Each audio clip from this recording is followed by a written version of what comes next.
بسم اللہ الرحمن الرحیم۔ السلام علیکم ورحمۃ اللہ وبرکاتہ۔ عابد راجہ چینل کی طرف سے آج میں آپ کو دانت یا داڑھ میں درد ہو تو اس کے لیے آپ نے کون سی دعا پڑھ کے دم کرنا ہے وہ آپ لوگوں کے ساتھ شیئر کروں گا۔ اس سے پہلے میں اپنے تمام دوستوں سے گزارش کروں گا کہ چینل کو سبسکرائب کریں، بیل آئیکن پہ کلک کریں تاکہ ڈیلی ویڈیو آپ لوگوں تک پہنچ سکے۔ تو سٹارٹ کرتے ہیں آج کا لیسن۔ بسم اللہ الرحمن الرحیم۔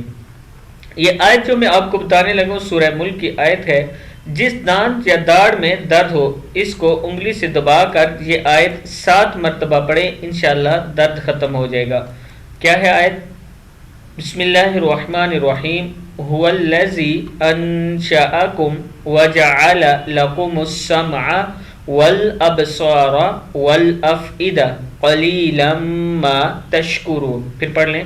هو الذی انشأکم وجعل لکم السمع والابصار والافئدہ قلیلا ما تشکرون۔ پھر ایک بار پڑھ لیں۔